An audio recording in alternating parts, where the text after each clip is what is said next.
NetHope Solution Center webinar with the No Loss Generation Tech Task Force. Today we're going to hear from Kiva and about Kiva's World Refugee Fund and how they're providing displaced populations with access to finance. Before we get into the presentation, I want to go over our housekeeping rules.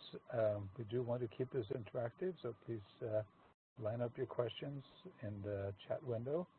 I would ask that you address those questions either to all participants or to the host. That would be me, and then I'll rebroadcast it so everybody can see it. If you do send it to all attendees, unfortunately we will not see those, so just make sure that you send it to all participants. Then we are recording this session today, so please look for a follow-up email from us and a link to the Solution Center where you'll see the recording and the collateral slides and everything being posted later on today. And at the very end, you'll see a webinar satisfaction poll show up in your browser when you end the WebEx session. Please spend a few minutes to answer the questions there so we can improve these webinar series with your help. With that, I would like to introduce Leila Toplik. Leila is driving the No Loss Generation Tech Task Force efforts here at NetHope, and I'll turn it over to you, Leila. Good morning and good afternoon. Thank you, Frederick. I'll click over to the slides. So for those of you who are new to the No Loss Generation Tech Task Force and our monthly webinars, welcome.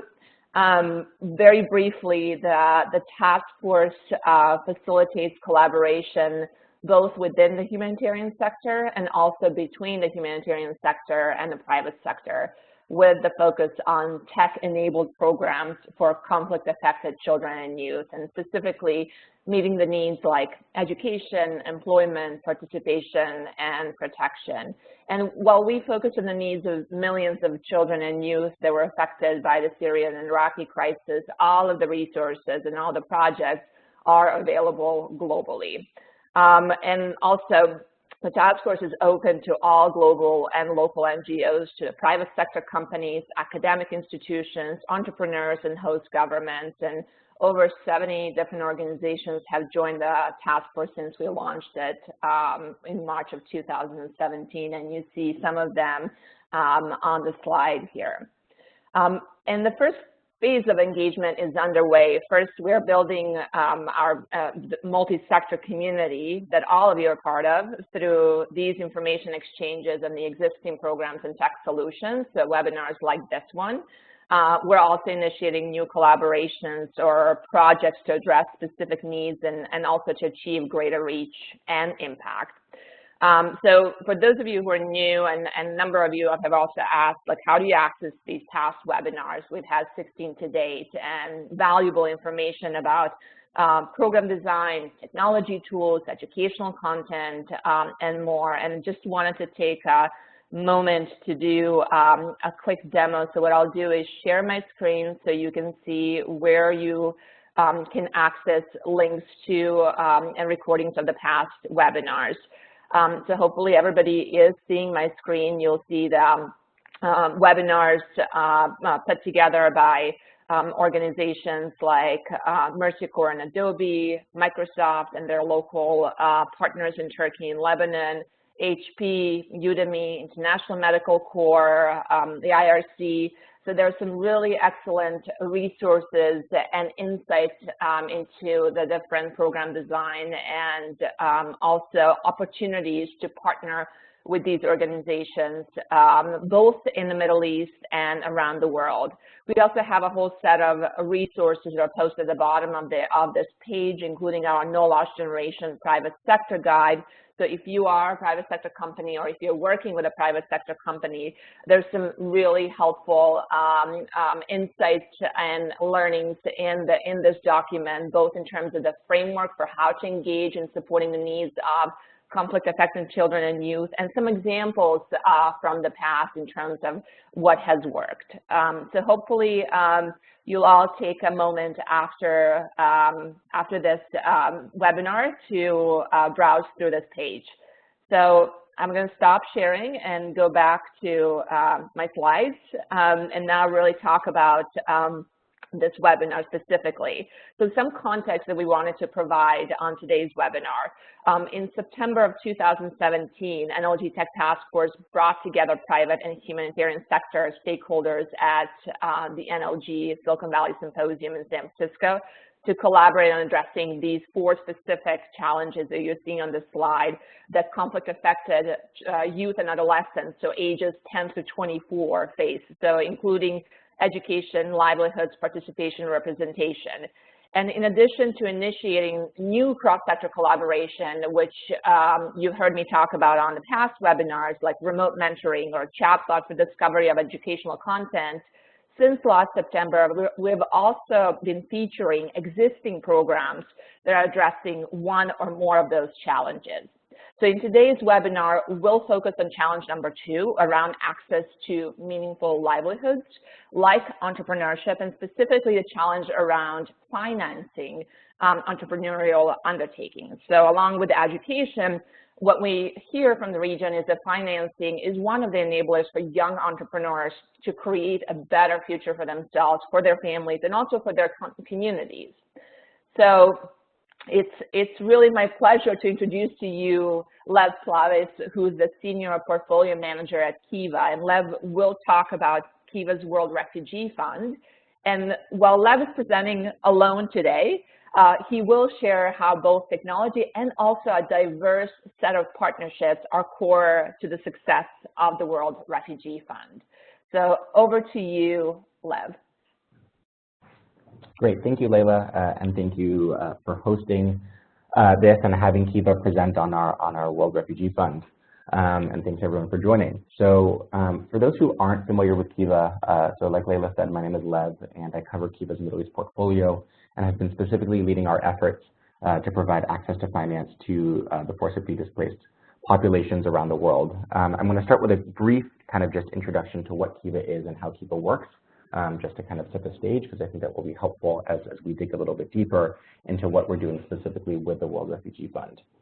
For those who aren't familiar, for those who are as well, Kiva is the largest crowdfunding platform for good. So we are a platform where anyone can go and visit our website, kiva.org, and lend as little as $25 to help fund someone's dream around the world. That loan can be used to help start a small business. It can be used to cover other kind of urgent personal expenses, whether medical needs, educational needs, and so on. But the real power of Kiva is that it allows kind of the power of our crowd or individuals around the world to go on and contribute as little as $25 through a loan rather than a donation. So in terms of the mechanisms of what that looks like and how that works specifically, once you visit the Kiva website, you can browse different categories based on sector, such as education or clean energy or agriculture. You can browse by geography. You can browse by population type, such as refugees or displaced. And you can choose based on a picture, a short story about the individual or the group and why they want their loan, who you want to contribute your $25 towards. When you make a loan, that loan then gets pooled by Kiva on we pull that directly, and it's dispersed to the individual through our network of local field partners. So Layla talked a little bit about kind of the importance of partnerships in making Kiva and the World Refugee Fund possible, and this is really the first place here, and that every loan that we give in the 84 countries we work in is done kind of through partnership with local field partners. These are mostly microfinance institutions or other local credit agencies that are in one way or another offering loans to their end beneficiaries. And I'll talk a little bit about why that's important specifically with our refugee work shortly. Once the loan is dispersed, you will then get repaid slowly over time as the borrower you lent to repays their loan, and if they repay their loan. Over the history of Kiva since 2005, since we launched, we have a 97% repayment rate. So most of the time you will get most, if not all of your funds back. And once you get those funds back, you can then repeat the process, take the $25 that you originally put in, recycle it, and lend it to somebody else, either in the same country or another country, and so on. So that's just a brief overview of how Kiva works. At the end, if we have time, I'll also give a quick demo on how specifically you can find refugee loans on our site. And then just to give you a quick overview on kind of Kiva's impact and reach since 2005, we've done $1.2 billion total in loans to just about 3 million borrowers around the world in 84 different countries. And those loans have been powered or funded by 1.7 million lenders who have gone on the site and contributed or made a loan to a Kiva borrower, which comes down to an average of 7 seconds between loans being made on the site. So that's just a quick overview of Kiva, but what I want to focus on now is really kind of what Leila talked about, which is the need to provide access to livelihoods for refugees. And in 2015 or so, we at Kiva started to look into what our role and what we thought we, with our partner organizations on the ground, should be doing in terms of addressing the global refugee crisis. And what we saw is that while humanitarian assistance is incredibly important and crucial and will continue to be vital in addressing the needs of many, if not most, refugees, as situations of displacement become more long-term and protracted, we also need to start looking at more sustainable solutions. And one of the most important sustainable solutions that we see as Kiva is enabling economic opportunities for refugees. As many of us on this call know, refugees will often be displaced for long periods of time, sometimes upwards of 15 to 20 years. And so it's very important for us at Kiva to think about what we can be doing to address the needs of these refugees. This does not at all, I just want to clarify, kind of negate our what we see as the importance of humanitarian assistance, but we also feel that kind of access to finance is something that is crucial for many refugees today.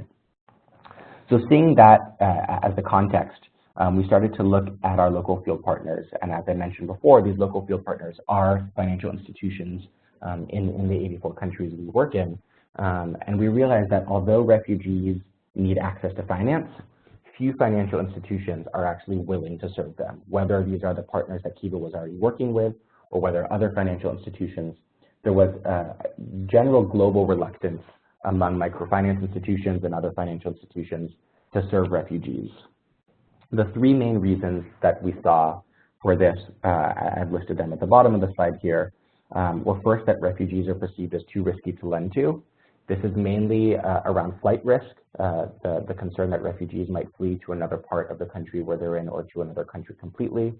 Also the fact that refugees often have limited fixed assets and no credit history in the country that they've settled were some of the main factors that we saw. Serving refugees also was often associated with higher costs, actually going out into camps or going out into areas where refugees were living and finding the refugees is an increased cost for a small microfinance institution, which was an obstacle as well. And then finally, and this is more true in some countries than others, but especially in the Middle East, we saw reputational concerns preventing microfinance institutions from lending to refugees. And what I mean here is that for a microfinance institution, say in Lebanon, when their core clientele are Lebanese, they were concerned on how it would look among their existing clients, their Lebanese clients, if they started switching to or adding Syrian refugees into who they were serving. So with these problems or these obstacles in mind, we set out to launch Kiva's World Refugee Fund. And the goal of the World Refugee Fund is really to mobilize the power of Kiva's crowdfunding platform to use what we see as the unique technological solution to catalyze refugee lending around the world. And really, and I'll get into this on the next slide, the goal of the fund is to help local financial institutions overcome the three main barriers which I just listed. And I've put those here again, the barriers on the left being the perceived risk, the high cost, and the distrust, and what Kiva's solution is. And because Kiva is a crowdfunding platform, the capital that we provide to financial institutions and then to the end beneficiaries is unique in that it's low cost and risk tolerant. And so because of that, we felt we were in a unique position to help these financial institutions overcome the barriers that they were facing in serving refugees. So in terms of the first obstacle, perceived risk, because Kiva loans are funded by the crowd, by individuals each contributing in increments starting at $25, the risk is transferred to the crowd and spread across each individual who contributed $25 rather than taken on by the local financial institution. So we felt because of that, we were in a position to encourage these local partners to start lending to refugees, given that Kiva lenders were taking on the risk should the loans become delinquent or in the end default. In terms of the high cost, again, because of the crowdfunding model, Kiva lenders are making a social investment rather than a financial investment. $25 goes in, and that $25 all goes to our local partners without a return being paid to the lender in the end. So 0% interest capital that they're receiving, which helps our partners implement loan products or reach populations that might be more costly to reach. And then finally, in terms of the distrust or the animosity we saw between host communities and refugees, a lot of our partners are implementing unique or innovative loan products using Kiva funding that encourage social integration, such as group loans that bring together both host communities with refugees and encourage them through economic collaboration to come together in a way that they wouldn't otherwise. And I can get into that a little more, but I'm going to focus mainly on the top two points moving forward. So this was the kind of the context or what we saw as Kiva's solution. As we launched the World Refugee Fund officially in 2017, although we started refugee lending in 2016, the fund is really broken down into two parts. And the first part is really just a dedicated effort on Kiva to mobilize our lenders towards lending to refugees. And so it's really just kind of the existing Kiva model, but with a focus on lending to refugees. And so you can see this laid out here, where internet lenders have the ability to visit the Kiva website and browse through hundreds or thousands of loans to refugees, pick a loan that they want to support. Those funds are then pooled together by Kiva before they get lent to the local field partner, the local financial institution in Lebanon, in Jordan, in Colombia, in Rwanda, and so on. And then again, finally, those funds reach the refugee in the country. And then as the loan is repaid, it goes in the reverse, back from the refugee to the local partner through Kiva and to the original internet lenders who funded that loan in the first place. Again, those internet lenders are doing this as a social investment, so it's at 0% for them, and they are taking on the risk, which allows the local field partners to then implement loan products that might be riskier or higher cost, but also higher impact, such as serving refugees. So that was what we set out to do with the World Refugee Fund. What differentiates the World Refugee Fund from a lot of other lending on Kiva is this next slide here, which is kind of part two of what we're looking to accomplish, and that is specifically through matching funds. So in addition to the power of the crowd, we realized that the need for refugees is greater than what we can just meet with our individual internet lenders. And so part two of the World Refugee Fund is combining the power of the crowd with institutional matching funds, meaning our partners, and this is a different way to partner. So unlike our partners on the ground who are dispersing the loans, we also have a network of institutional funders who are matching loans made to refugees on the Kiva platform, meaning every time $25 is lent by an individual, it gets matched one-for-one by the institutional matcher, thus doubling the impact while also ensuring funding success.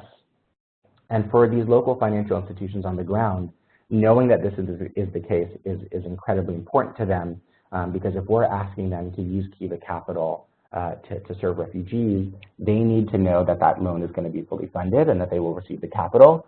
And so having these matching funds ensures that that is the case. Whether a loan is $500 or $5,000, it has 30 days to fund on the Kiva website. Often in countries like Lebanon and Jordan in the Middle East, we see larger loan sizes just because of the economic situation in those countries. So the role of matching funds is incredibly important. So this loan here, you can see, which is an example, is matched by USA for UNHCR, which is one of our founding partners in the World Refugee Fund and one of our biggest institutional funders. And so they put in matching funds. And what is really unique about these funds is while they put in funds up front, those funds will continue to recycle over a period of 3 years. So as repayments come in, it will go back to their matching account and will then continue to match funds. So if someone puts in $50,000 or $100,000, those funds will initially be used up in matching, but then as repayments come in, they will again be relent. So that's really multiplying the impact over the course of 3, 4, or 5 years that the matching funds are in place. So pausing for a second there before I get into this slide, those are really the first 2 immediate goals of the fund. The first being that the main goal being to provide access to finance to refugees and displaced populations who wouldn't otherwise be able to access credit in the country where they've settled or in their own country if they are internally displaced. The second goal is to provide an opportunity for the private sector, whether a foundation or whether a corporate or whether an individual, to get involved by providing matching funds to support the lending and ensure that these loans are funded. Beyond that, we have a longer term goal of the fund, and that's really about proof of concept or systems change. We feel that the risk that we saw, the perception of risk, preventing financial institutions from serving refugees was much more of we hoped that it was much more of a perceived risk than an actual risk. And so what we're looking to do is measure the results to see if this is the case. And if we can show that refugees are not actually as risky as they're perceived to be by doing this initial lending, by providing the incentives for financial institutions to lend to refugees, we feel that we can prove a concept here that refugees are creditworthy, which will then unlock capital for displaced populations at a much larger scale than what Kiva is able to offer at this time.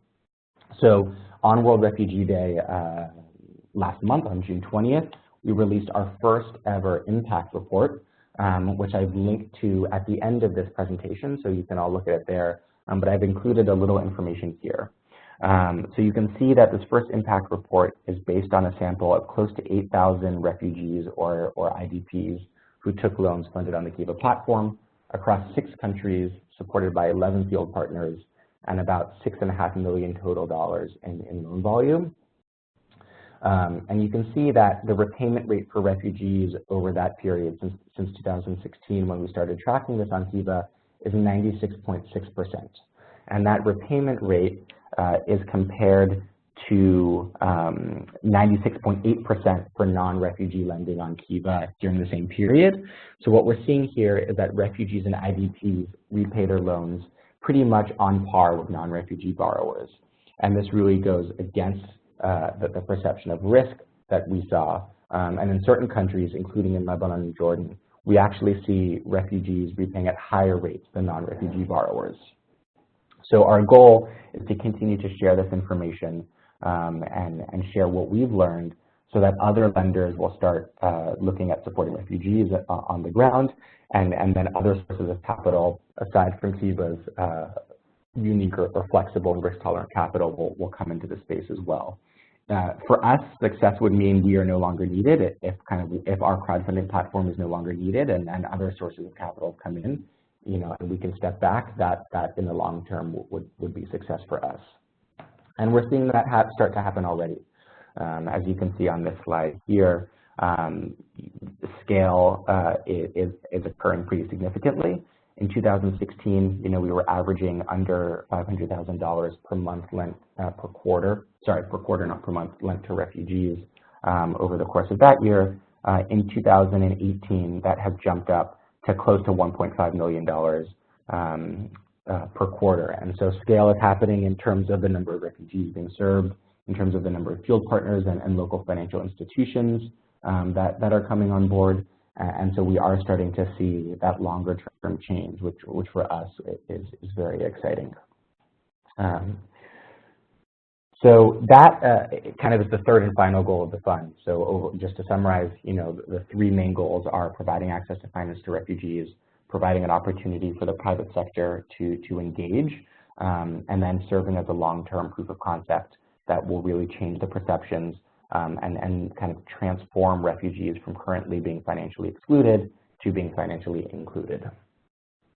So moving forward here, I just wanted to give one quick example. On World Refugee Day 2018, this past June, Kiva lenders, coupled with our institutional matching funds, funded over $1 million on a single day to refugees.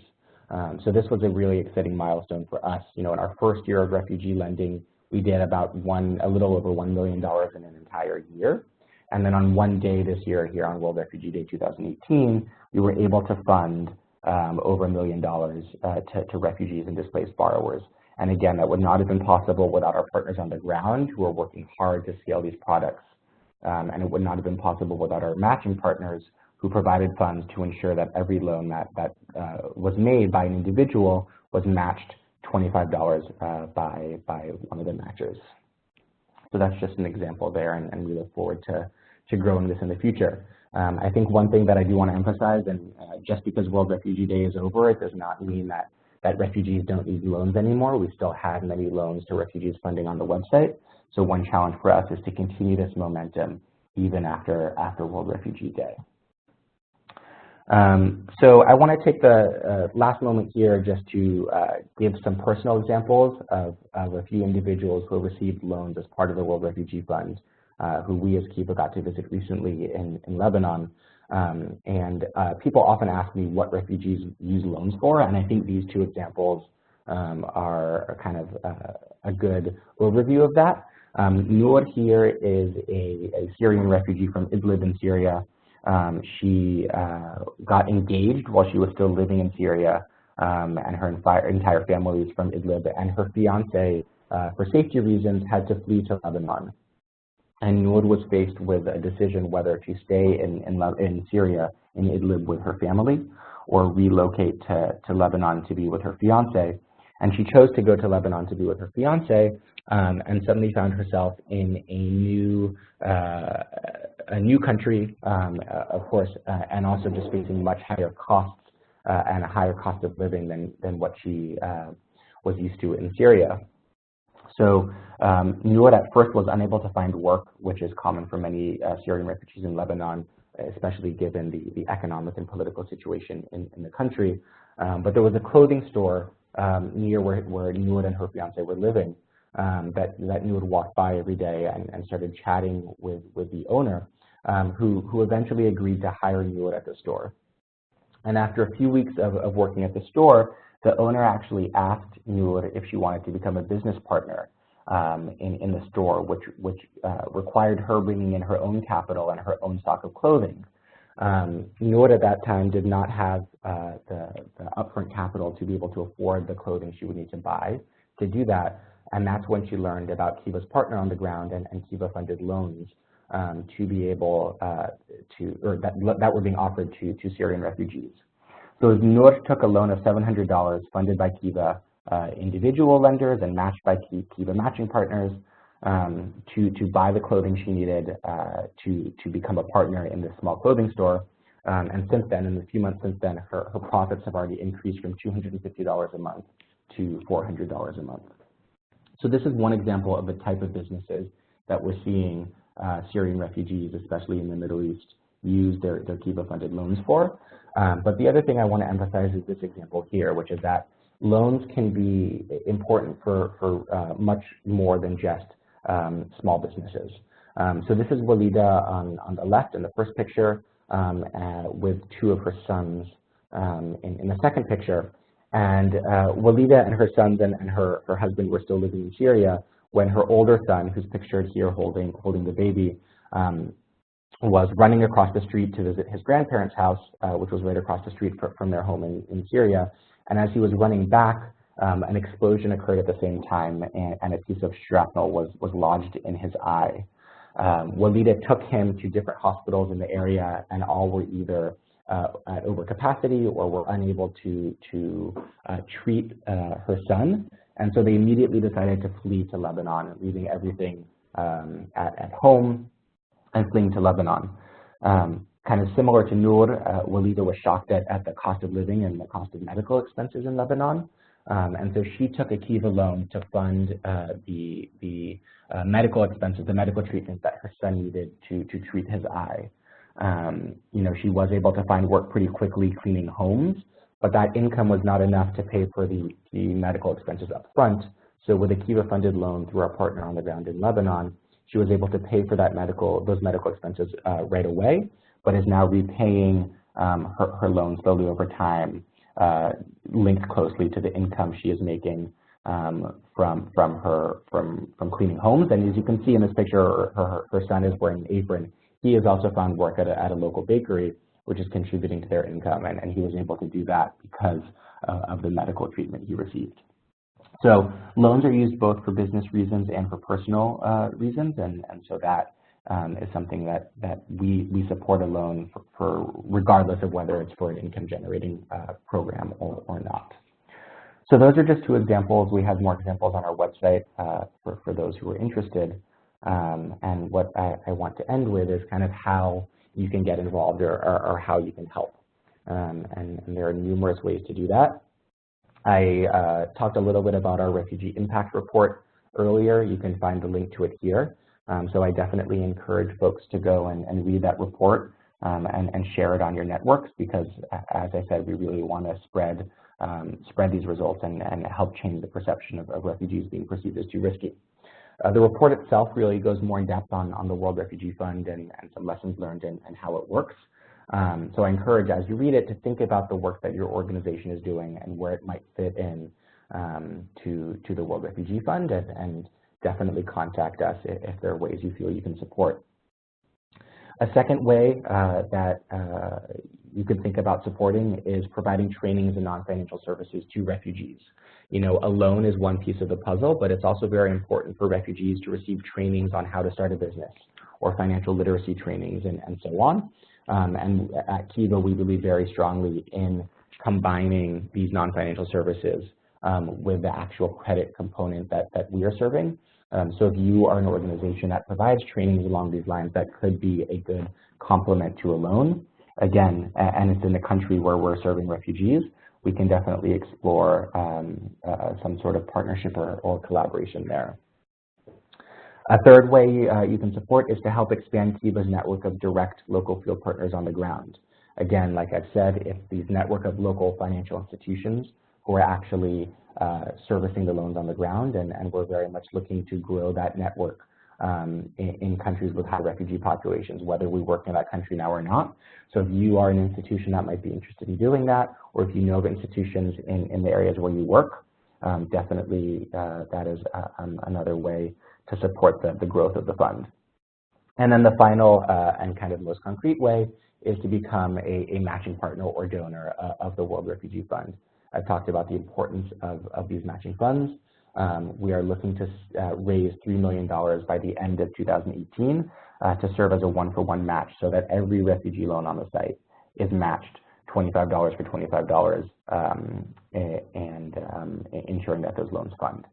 So that's just a quick overview on how you can, a few ideas that I had on how folks can support. And I've included my email address here on this next slide. Feel free to reach out to me if you want to discuss any of this in more detail, and I would be happy to explore ideas and provide additional information. So I think I have about 5 minutes left, and so I wanted to use that opportunity just to give a quick demo, just so it's clear kind of exactly how the Kiva platform works. So I'm going to switch to sharing my screen here. So like I showed in the screenshot early on in the presentation, here's the Kiva website, kiva.org. And once you get to the home page, you can then choose the Lend tab here, and you'll see different categories come up. And you can, pick a loan based on one of these categories or based on a region you want to lend to. Since we're talking about refugees and IDPs in the World Refugee Fund, you can see that refugees and IDPs are one of those categories. And so if you click on that, you'll then see all of the loans at that time that are being offered to refugees and IDPs around the world. And you can see here, so if we look at this Lebanon example here, this to the ENAS group, you can see that it's being matched ×2. So that, again, lets lenders know that for every $25 they put in, it will be matched, and I'll actually go into this loan. Matched $25 by one of our supporters. So this supporter is the Wafa International Group. And And so it's also a great kind of marketing opportunity for our matchers to show how they're supporting refugee lending. Once you actually visit a loan profile, you see the picture. Here you can read a little more information about the loan and what it's being used for. So this is a cosmetics business that a Syrian refugee is looking to start. You can read a little more information about these individuals. So this individual is a 38-year-old married mother of 6 children who's looking to start the business. You can also see who our field partner is here on the right, on the ground, who's actually implementing the loan product. So this field partner is Al-Majroura, one of our largest partners in Lebanon. And then if you go back to the top, you can see that loans can be provided in increments starting at $25. So that's just a quick overview. You can see here of how the Kiva platform works. Once you click Lend Now, that'll get added to your cart. I'm not going to go through the checkout process, but I did just want to quickly walk through the Kiva website for folks who hadn't seen it before. So I'm going to stop sharing my screen here. And that kind of wraps up my part, and I see we have a bunch of time for questions. So thank you all for listening.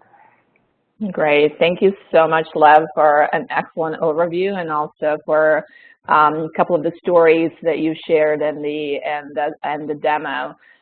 There are a number of excellent questions in the chat window, and we have some time to dive into those questions. And also, while Lev is answering the questions that you've already shared, please feel free to add any additional questions in the chat window, and Frederick and I will take turn just going through the questions with Lev. So let's start first with with who this is for, and there are a couple of questions around, for example, is there a minimum age? We talk quite a bit about meeting the needs of conflict-affected adolescents and youth, and the age range is 10 through 24. So if you can comment on that. And then the second part of that question is, how does the refugee find out about this program and access it, including, is this program available in refugee camps? Is it available, for example, to refugees or recently resettled in the U.S. and European countries? So if you can take these couple of questions about who this is for and how they might actually learn about the program. Sure, definitely. In terms of who these loans are for, really the kind of Kiva, anyone is eligible to take a Kiva loan if they're of legal age to take a loan in their home country. So in many countries, this means being 18 years of age. And so we do see many refugees or many individuals on Kiva who are youth. We define that as usually 18 to 30, but we do also see many in the 18 to 24 range. Even if it's not a youth directly taking a loan, we often see loans that are benefiting youth. You know, in Walida's example, this was supporting her son. We often see parents taking loans to help fund education of their children, which is something that is often hard for refugees to cover. So we do see youth benefiting from Kiva loans both directly and indirectly. Again, whether it's a youth taking a loan directly to fund a small business. Often youth are looking to start startup businesses, and it can be incredibly challenging for someone of the age of, say, 24 who doesn't have any prior business experience to access credit. Again, it's another kind of reason why a financial institution might not lend to them. So these are loans that we do look to support, especially on Kiva, our startup loans for youth. In terms of the geographical question and where we're supporting refugees, it really varies by country. In certain countries, we are working in refugee camps, such as in Rwanda, and we're looking to expand our work in refugee camps in different parts of East Africa. In other countries, it's more challenging, especially in the Middle East, given government regulations and restrictions. So it's something that will depend on a country-by-country basis on what our local partners are able to do. Again, because it's the local partner on the ground who is actually implementing and dispersing and servicing the loan, what we are able to do is closely linked to what they are able to do as a registered legal local entity in, say, Jordan or Lebanon. So there are certain countries where we are able, or our local partners are able to enter refugee camps. There are other countries where it's currently not allowed, and in some of those countries we are looking to change that. I know there was also a question about the U.S. The way Kiva works in the U.S. is different than the way we work internationally. In the U.S., we do operate and we do offer loans, but these loans do not go through a network of local field partners. Instead, these loans are provided directly from Kiva to the client or to the borrower, dispersed mobily through PayPal at a completely 0% interest loan. Many of the individuals who are supported by our Kiva US program are refugees and migrants, and so it's definitely, we do support quite a few refugees and migrants here in the US. If you are interested in learning more or sharing that opportunity, you can visit kiva.org/borrow, and there's an online application that any individual can fill out on our website here in the US to take a loan directly in the US. Hey, Lev, just to follow up to that question, as there was a question about is related that's posted in the chat window. So you talked quite a bit about the importance of the field partners, and both in terms of the operations as well as the broader awareness among the refugees of the availability of this program. So how does an organization become a field partner? Yeah, that's a great question. So if you are interested, or if you are an organization that's interested in becoming a field partner, again, on our website, there's a specific application for potential partners. I can share that link in the chat box, but it's kiva.org/apply, and that has additional information on kind of what the criteria are on partnering with Kiva, also what it looks like on an operational level, what the operational responsibilities are for the local partner. Once an application is submitted, if it seems like a good fit, we at Kiva will move forward with a due diligence process. What that due diligence process looks like will depend on the amount of funding that is being requested by the potential partner, or that we as Kiva deem appropriate. The kind of larger scale partnerships will require a more thorough level due diligence than the smaller partnerships. Any new partner then must be approved by Kiva's investment committee before we start dispersing loans to that partner. So again, if you visit kiva.org/apply, there's a lot more information on what that process looks like on the different levels of partnership, and then links directly to the application to be a field partner. Lev, there's quite a few additional follow-up questions on particularly financial institutions locally that you partner with. Sure. Could you tell us a little bit about how Kiva gets the financial institutions to partner with you? Are you offering some kind of incentives? And in the partner selection process, do you select MFIs that also offer non-financial services? Yep. So I think the main reason we see MFIs want to work with Kiva is because of the unique capital, which I've talked about throughout the presentation, in that we are providing them with 0% risk-tolerant capital, which differs from many other sources of capital an MFI might receive. So that in and of itself is really the main incentive for an MFI. Does that mean Kiva is appropriate or a good fit for all MFIs around the world? Definitely not. It has to be an MFI who has a need for that type of capital and is looking to serve populations that we see as benefiting most from this unique capital. And it also has to be a local institution who has both the capacity and the willingness to take on the operational components of Kiva, of collecting the information from the borrowers, taking the pictures, and posting those onto our website. So while there is no direct financial cost of working with Kiva, there is an operational cost. And so some institutions decide that that's not worth it for them. Others decide that it is very much worth it for them for the benefit of accessing Kiva's unique capital. Another incentive beyond the capital itself is just the brand recognition. Kiva is one of the biggest names in microfinance, and our website is one of the more highly trafficked websites in microfinance. So for an MFI, it is a source or a way for them to kind of share more about the work that they're doing. So those are what I would say are kind of the main incentives. but that does not necessarily mean that Kiva is the right fit for any microfinance institution. Many of the microfinance, I was just going to, for the second part of your question, many of the microfinance institutions we work with either provide non-financial services themselves. That is something we very much look at in the application and approval process of a new partner, is what they are providing in addition to the loan itself. Or they might partner with other local organizations to provide non-financial services. So while Kiva does not provide them directly ourselves or provide funding for them, it is something that we do look closely on a partner-by-partner level in terms of what they are offering their clients in addition to the credit.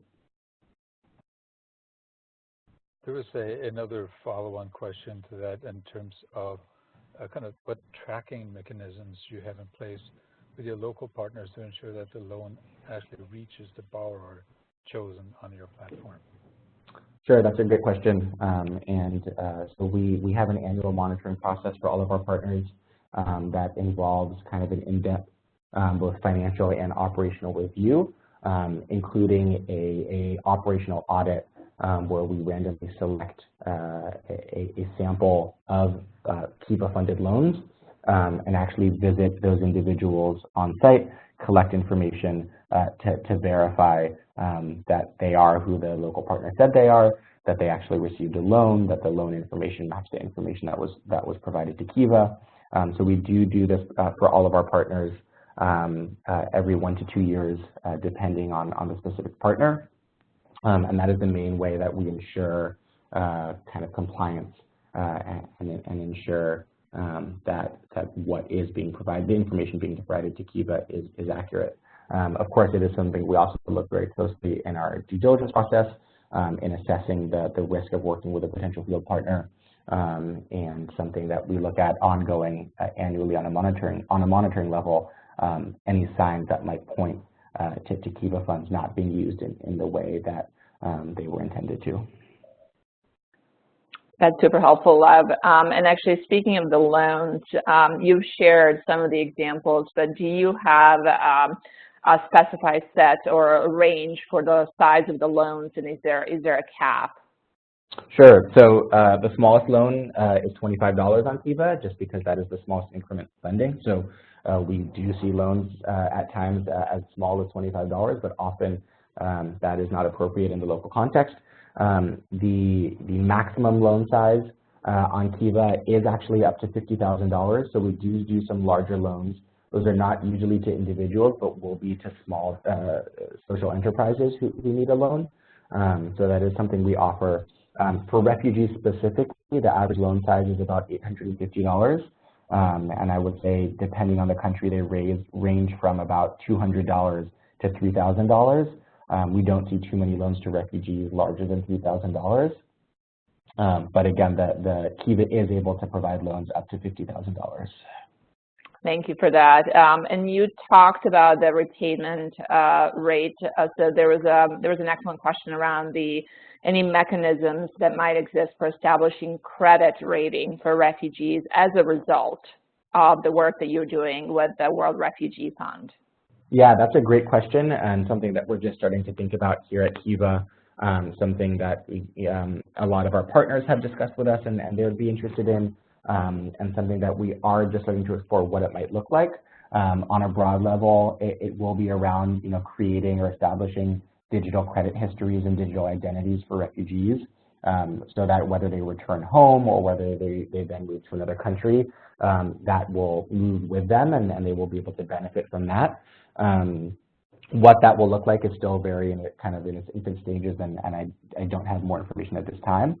But if you are specifically interested in supporting that or learning more, definitely send me an email, and I'd be happy to provide updates as we move forward with that. So there is another question on consumer or refugee benefit. Does Kiva have any way to provide financial training via online from the private sector? Yeah, that's a great question. So that's not something that we facilitate directly. Again, because it's our local field partners who actually have the contact with the borrowers who are receiving the loans, it would be something that we would look to facilitate through our field partner. We do have field partners that have made linkages with different types of online trainings or mentorship opportunities. And so that is something that we are happy to help facilitate. And if you are an organization that offers that in one way or another, and are interested in doing that in one of the countries where we work supporting refugees, we'd be more than happy to explore, establishing a partnership between you and our local partner on the ground. So again, it's something we do in certain situations, and we've seen be successful. I think one of the limiting factors is often just the language barriers, and the fact that refugees being served might have limited internet connectivity. So it really has to work in the refugee context, but if there is an appropriate opportunity, we're more than happy to explore that. Great, thanks, Lev.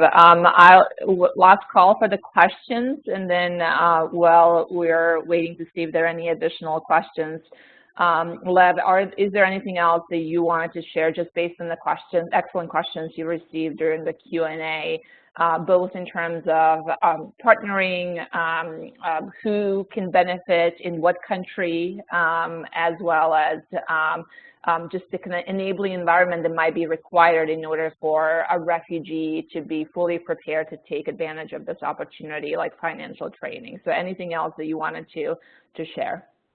I think we've covered a lot. Thanks to everyone for the great questions. Like I said, I definitely encourage you to look at our refugee impact report. In the report, it lists the countries where we are currently serving refugees and displaced populations, -1, because we just launched it a few weeks ago, which is Mexico. So we're very excited to have just launched loans in Mexico to individuals who were deported from the U.S. back to Mexico. But if you look at that list, and one of our biggest goals for the World Refugee Fund is to expand the number of countries we work in. We've seen growth over the last 2.5 years, but we still are only present in 7 countries serving refugees, and so we certainly want to grow that. So if that's something that you are able to help with, please do let me know. Do not look at the countries where we currently work and see that as a criteria, and that we have to work only in those countries. We are very much looking to expand to new countries, whether in Africa, in Latin America, in the Middle East, or Asia. I know there was a question about Europe, and so I do just want to clarify that unfortunately at this time, for legal reasons, Kiva is unable to offer loans or partnerships in the EU. So a potential partnership in the EU at this point would be off the table for regulatory purposes. But that is something that I personally hope one day will change, and we can explore in the future. But at this point, we are excluded from working in the EU. Thank you, Lev, so much for taking the time to share the great work that Kiva is doing specifically in support of refugees. Everybody has both the recording and the deck that will be available shortly, and also your email for any additional questions. And then, as Lev noted, there are a number of ways to partner with Kiva. Whether you are a potential field partner, a private sector company, somebody who actually can support the loans, then do take time after this webinar to follow up with Lev and see how you can help spread the great work that Kiva is doing to support both entrepreneurship and other aspects of financing refugees. So thank you again for your time today. Thank you for very good questions that all of you have provided. And our next webinar will be scheduled for September. We have a great set of webinars coming up in September, October timeframe, and do look for the invites. If you haven't signed up for the task force, do that today, because if you are on the list, you will be receiving invites to the future webinars. So thanks again, and over to you, Frederick. Well, thank you very much, Leila, and also to you, Lev. This has been incredibly inspiring, the great work you're doing in enabling refugees to somewhat handle the precarious situation that they're in, and maybe help them get reestablished in a more permanent type of situation. So it's very encouraging to listen to what you have to say. As Leila said, keep an eye on the event listing on the NetOp Solutions Center for upcoming webinars. We're excited to have you, and we will be sending out invitations shortly for upcoming sessions. Now, as you're leaving, please take a minute to answer this short webinar poll, and we'll try to improve these webinars as time goes by. That's all for us today. I wish everybody a great rest of the day, and we'll be back in touch soon. Take care, everyone. Bye-bye.